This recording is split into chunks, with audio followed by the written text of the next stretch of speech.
Alexandra Isak is red.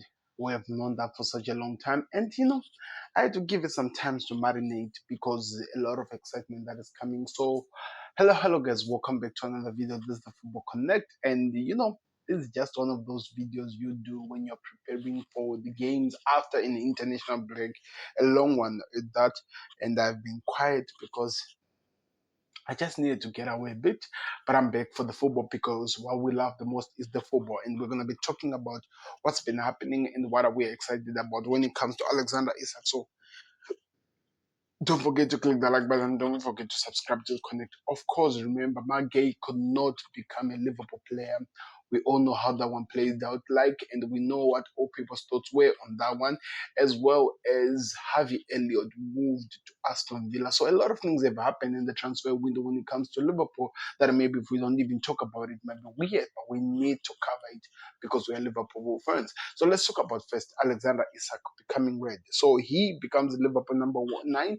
He takes over the number 9 jersey, and it's always exciting. I cannot wait to see what happens with him. So, what am I expecting from Alexander Isak and Liverpool come this week after the international break? First of all, I'm not expecting him to come into to get into the ground first. I think they're gonna ease him in. If you notice in the international break for Sweden, he actually played the last game that Sweden lost, and he only played for 20 minutes. So I'm sure that from that 20 minutes, Arne Slot will increase that or expand that. Maybe he'll play 30 minutes now, or maybe 40. I don't know.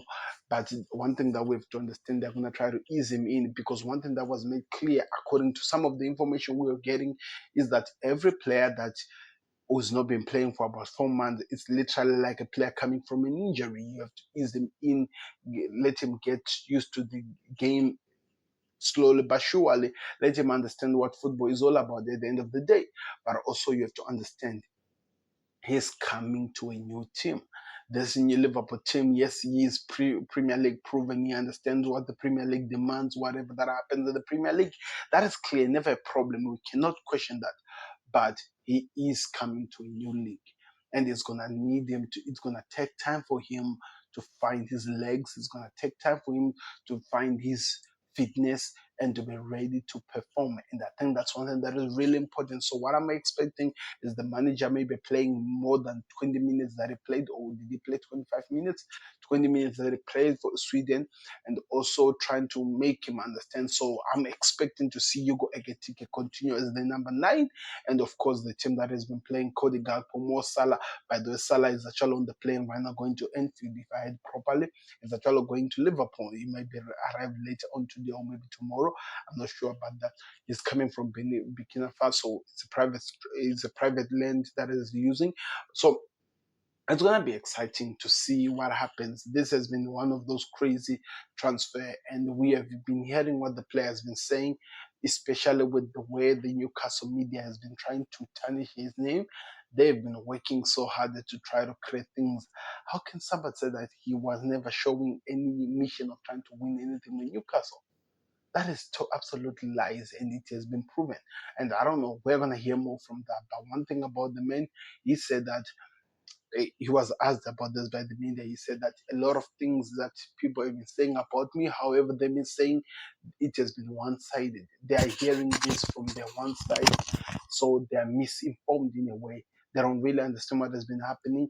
So if you cannot really judge a story if you're only hearing one side or one side of the story, and he said at the end of the day he got what he wanted, and I think Newcastle got what they wanted. So we should be happy, not really from the Newcastle side of things, because they're gonna try to make it look like it is a bigger deal. So I don't know.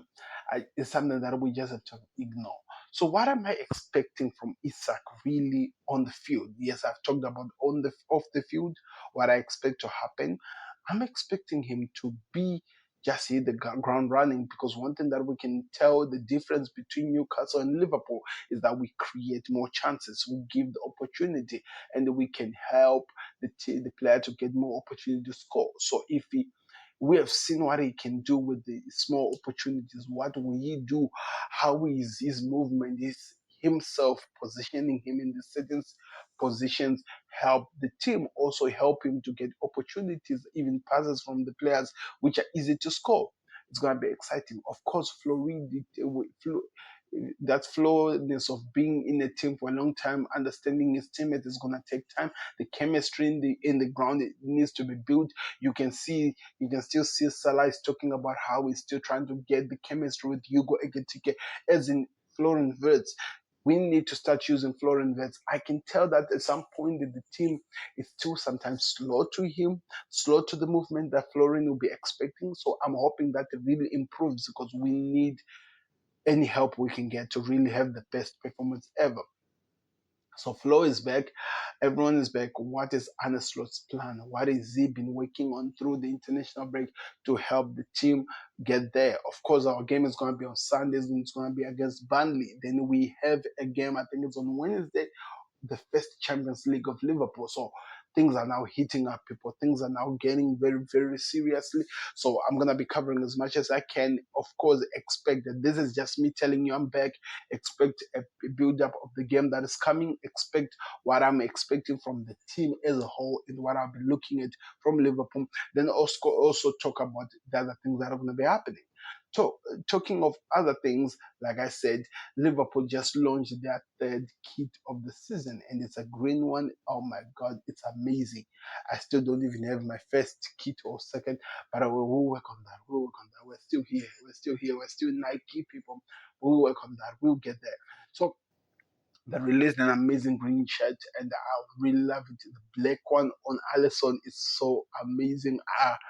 You know, help the connect grow, people. We need to be buying these things, like on a season basis. So help the connect grow. It's gonna be exciting.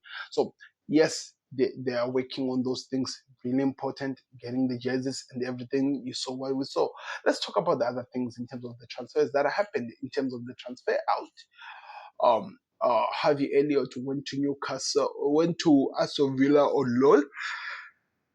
It's an all loan with an obligation to buy, I think.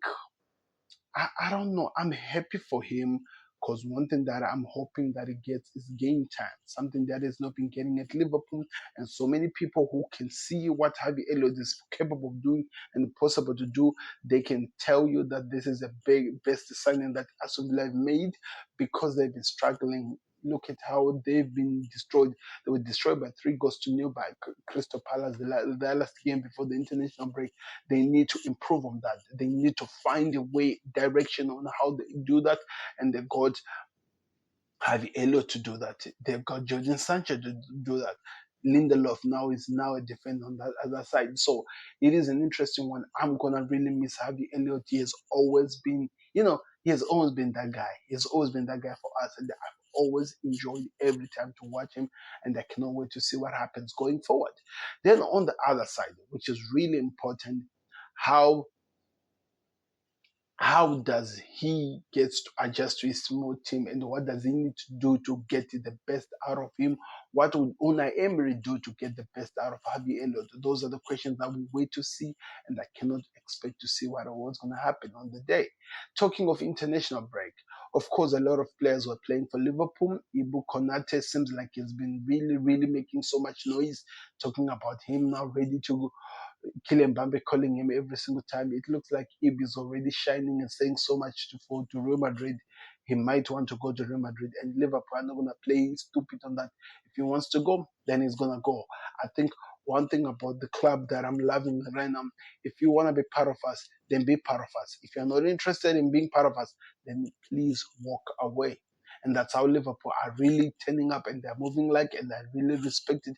Under Richard Hughes, it looks like we are a club who are setting up standards. And if the standards are not going to be followed, then you got to walk away, buddy. And that's how it feels like it's happening with Ibu Konate. They've already given him the third offer to sign a new contract. And according to Marca, yes, I know it's a Real Madrid based journalist, but they're saying that he has rejected it, and the Real Madrid and Ibu Konate are advanced, according to Mark again. So we have to wait and see on that one. But all you know what I can tell you, if it's he wants to go, thank you very much for your things. Since Trent Alexander-Arnold, let us all be honest, we've really grown to become numb to these things. We've really grown to become numb to this craziness. So I think we're gonna move on very, very fast when it comes to this thing. Let's see what happens in this situation. Then we can talk about it, how we move on from I don't even know how we move on from this. Constantino Tsimikasi went on to Roma to be on loan. He's going to be playing there for the entire season. And I think all we can wish is the best for him. It was going to be difficult for him to compete with Milos Kerkez and Andy Robertson. He was literally the third winger in the thing wing in this situation. And then we're going to have to wait and see what happens. In terms of defensive situation, Magay is being confirmed by Paul Joyce and now some different journalists from Newcastle based that Liverpool will not bid for Gay in January because of the fact that they've already developed that relationship mid with Dan and stuff. They believe they'll be able to sign Mark Gay in the summer for free. So that's what's going to be happening. And I can't wait to see what happens. And I'm really excited. But one thing I can tell you, on all the things that I've talked about, the Isak media coverage has been stinky on England. That they've really been saying some crazy things. I won't really want to go back into those. Let's just wait and see what happens. I'm excited, people. The Premier League is back. International break is coming to an end. South American boys are not yet back. I'm talking about Allison and McAllister. Those are the only two that are not back. So we wait and see. Maybe that's one thing that Liverpool have been working on. Getting rid of so many South American players to have the ones who are very close to home. I'm just saying.